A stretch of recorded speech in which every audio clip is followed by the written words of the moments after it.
नमस्कार दोस्तों।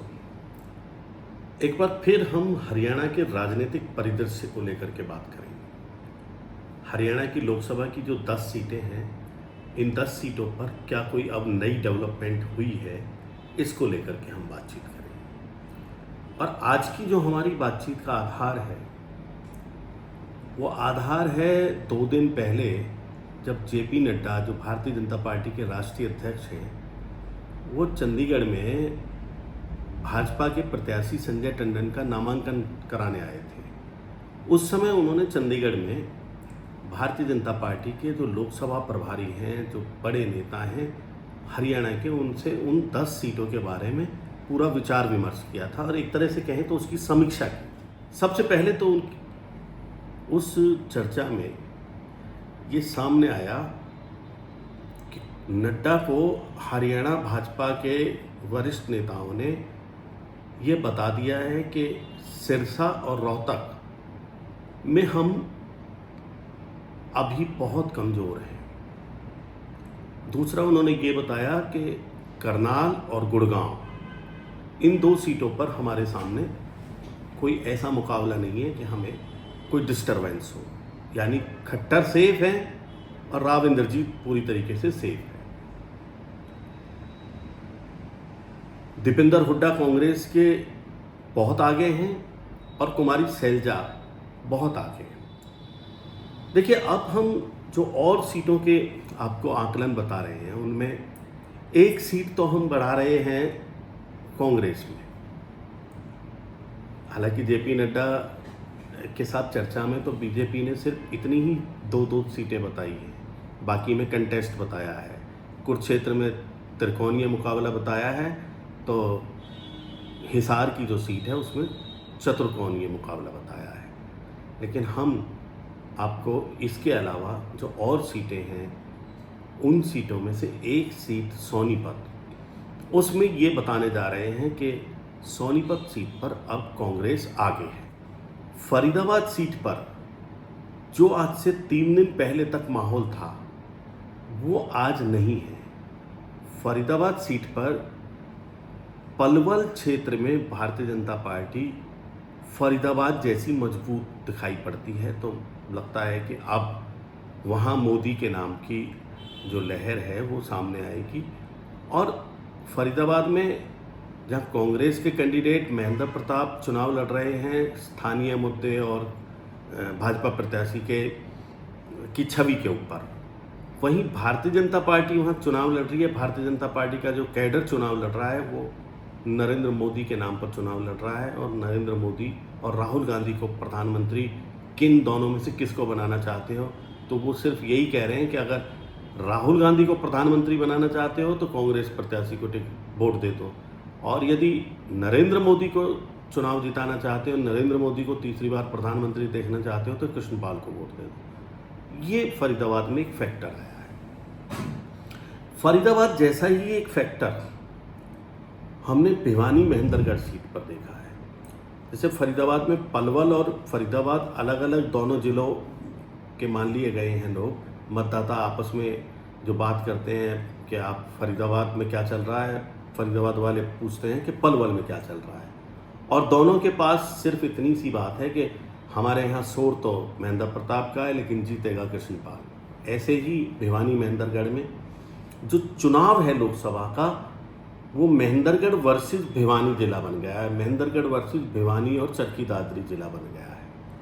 अब उसमें क्या परिस्थितियां हैं? महेंद्रगढ़ की 4 सीटें हैं, भिवानी और चरखी दादरी की 5 सीटें हैं। इन 9 सीटों पर, जो विधानसभा की 9 सीटें, इनको मिलाकर के एक लोकसभा की सीट बनती है। जो चरखी दादरी और भिवानी जिला है वो पूरी तरीके से जाट बाहुल्य क्षेत्र है। जो महेंद्रगढ़ जिला है, इसकी जो 4 सीटें हैं, इनमें से एक नागल चौधरी मिक्स सीट कही जा सकती है, बाकी तीनों सीटें अहीरवाल की हैं, अहीर बाहुल्य क्षेत्र की मानी जाती है। इस बार कांग्रेस ने वहाँ जाट कैंडिडेट ना उतार करके अहीरवाल के राव दान सिंह को उतारा है, जो महेंद्रगढ़ के विधायक हैं, और इस वजह से वहाँ जो चुनाव बन गया है जाट वर्सेज अहीर का बन गया है, महेंद्रगढ़ वर्सेज भिवानी और चरखी दादरी का बन गया है।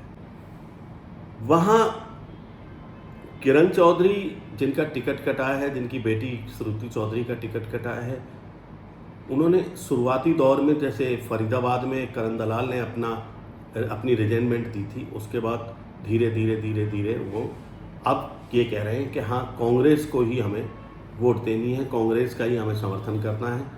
तो करण दलाल कल 13 तारीख को अपने पलवल ज़िले में एक मीटिंग रखेंगे कांग्रेस प्रत्याशी के फेवर में, और किरण चौधरी कोई मीटिंग तो नहीं रख रहे हैं, लेकिन किरण चौधरी अब जो जनसंपर्क कर रही है उसमें कांग्रेस प्रत्याशी के लिए वोट मांग रही है।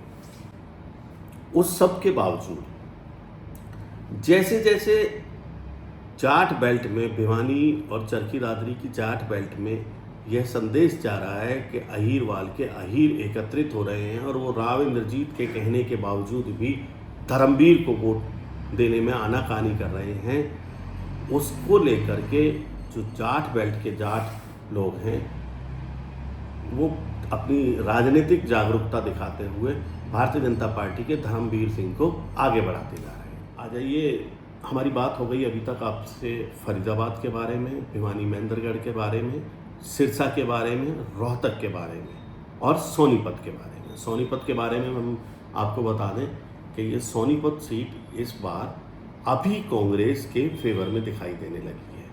उसका कारण है कांग्रेस के प्रत्याशी के खिलाफ केवल एक ही बात वहाँ जा रही है कि वो बाहरी प्रत्याशी हैं, वो उत्तराखंड से आए सतपाल ब्रह्मचारी। ये पूछ रहे हैं कि हुड्डा साहब, आपको क्या अपने रोहतक सोनीपत क्षेत्र में से कोई ब्राह्मण उम्मीदवार नहीं मिला जो आप उत्तराखंड से सतपाल ब्रह्मचारी को लेकर के आए हैं? ये सवाल का जवाब देते देते अभी हुड्डा साहब थक भी चुके हैं, लेकिन इस सब के बावजूद भी वहाँ जाट और ब्राह्मण का कम्बिनेशन फिलहाल भूपेंद्र सिंह हुड्डा के साथ है, रोहतक और सोनीपत का। रोहतक और सोनीपत में यदि हम राजनीतिक दृष्टिकोण से देखें तो भूपेंद्र सिंह हुड्डा का अपना एक निजी प्रभाव भी है। हम जो अब कांग्रेस की बात कर रहे हैं, कांग्रेस के फेवर में हम 3 सीटें मान रहे हैं। रोहतक 1 नंबर पर, सिरसा 2 नंबर पर और सोनीपत 3 नंबर पर। ऐसे ही हमने भारतीय जनता पार्टी के पक्ष में जो 3 सीटें मानी हैं वो गुड़गांव 1 नंबर पर, करनाल 2 नंबर पर और फरीदाबाद 3 नंबर पर। इन सीटों के कॉम्बिनेशन के साथ साथ अब हम उन 2 सीटों की भी बात करेंगे जिनमें त्रिकोणीय मुकाबला है, चतुष्कोणीय मुकाबला है। त्रिकोणीय मुकाबला कुरुक्षेत्र की सीट पर है, जहां आमने सामने 2 वैसे उम्मीदवार हैं, आम आदमी पार्टी के सुशील गुप्ता और भारतीय जनता पार्टी के नवीन जिंदल। तीसरे वहाँ उम्मीदवार हैं जाट उम्मीदवार के रूप में इनेलो के अभय सिंह चौटाला। अभय सिंह चौटाला यदि वहाँ जाट के वोट ले जाते हैं और फिर वो जाट के वोट भूपेंद्र सिंह हुड्डा भी अपने कैंडिडेट सुशील गुप्ता को दिलवा देते हैं, तो वहाँ ये मान करके चला जा रहा है कि भी स्थिति फिर भारतीय जनता पार्टी के नवीन जिंदल के साथ बहुत अच्छी रहेगी। लेकिन अभी वहाँ कोई राजनीतिक परिदृश्य जैसे साफ हो जाता है ना, आमने सामने की टक्कर पे बिल्कुल साफ हो जाता है, त्रिकोणीय मुकाबले में साफ नहीं है। अब हम हिसार सीट की बात करते हैं। हिसार सीट में चल क्या रहा है? देखिए, हिसार सीट का एक तो हम राजनीतिक नज़रिया आपको बता देते हैं। हिसार सीट पर एक बात तय है कि वहाँ भजनलाल परिवार का पूरा दबदबा है, वहाँ चौधरी वीरेंद्र सिंह का पूरा दबदबा है, वहाँ तीसरे ओम प्रकाश चौटाला परिवार का पूरा दबदबा है।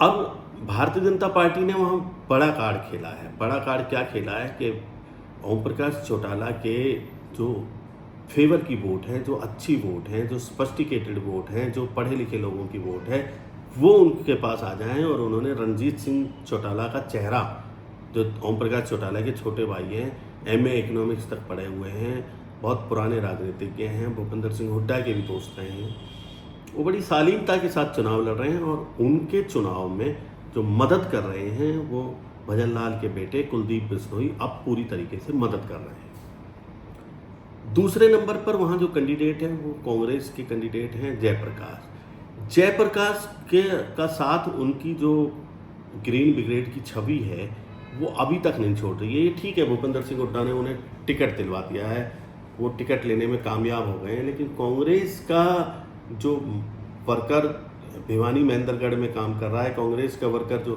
फरीदाबाद में काम कर रहा है, वो वहाँ हिसार में काम नहीं कर रहा है।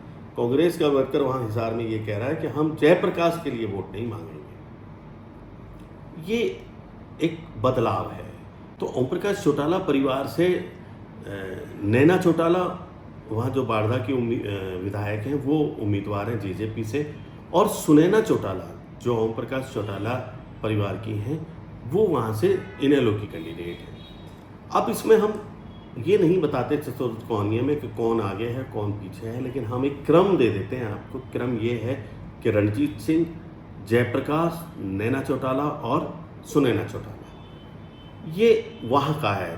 अंबाला सीट पर हम आपको एक बार फिर बताते हैं कि क्या स्थिति है। अंबाला सीट पर आमने सामने की टक्कर है, और वहाँ बंतो देवी कटारिया और कांग्रेस के विधायक जो फूलचंद मुलाना के बेटे हैं वरुण चौधरी, उनकी बीच में आमने सामने की टक्कर है।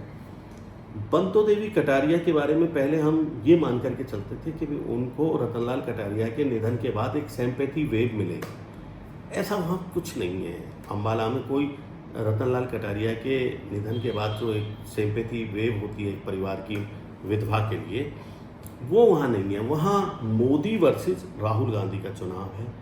वहाँ एक फैक्टर जो कांग्रेस कैंडिडेट वरुण मुलाना के साथ काम कर रहा है वो ये है कि आम आदमी पार्टी की सरकार नज़दीक लगते, साथ लगते पंजाब में है, तो वहाँ से कुछ पंजाब के जो वर्कर हैं वो वरुण का साथ दे रहे हैं। इससे जो बंतो देवी कटारिया और कांग्रेस प्रत्याशी के बीच में वहाँ एक जो लंबा अंतर वोटों का रहता है वो अंतर बहुत कम होता जा रहा है, और वो कांटे की टक्कर वहाँ बन गई है। दूसरा,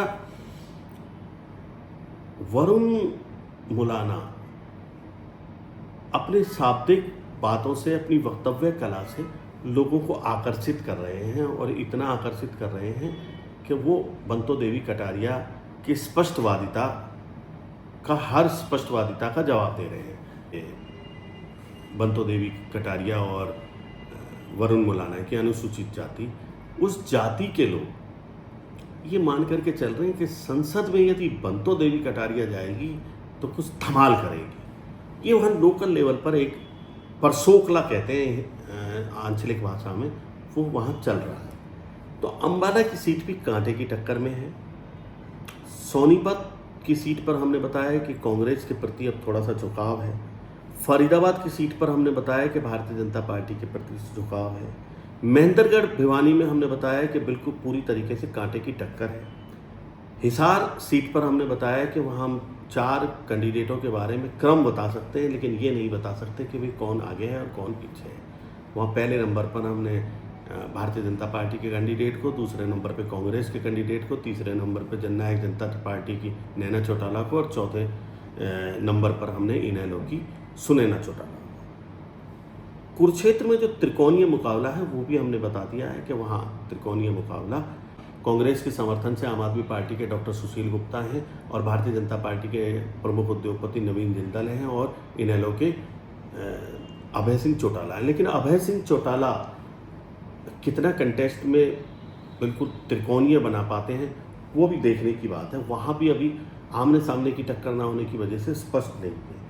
गुड़गांव हमने आपको बता दिया कि भारतीय जनता पार्टी के कैंडिडेट राव इंद्रजीत सिंह शुरू से और आखिर तक अभी तक आगे ही चल रहे हैं। वहाँ राज बब्बर अभी तक शहरी क्षेत्र में नहीं घुस पाए हैं उस तरीके से जिस तरीके से उन्हें घुसना चाहिए था।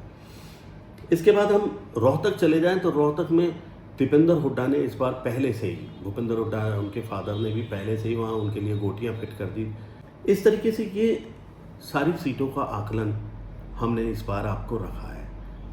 तो धीरे धीरे परिदृश्य बदल रहा है।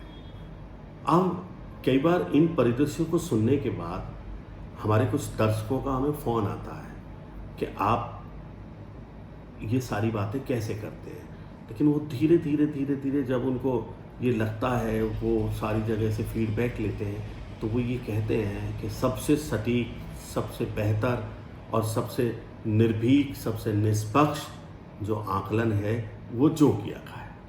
धन्यवाद।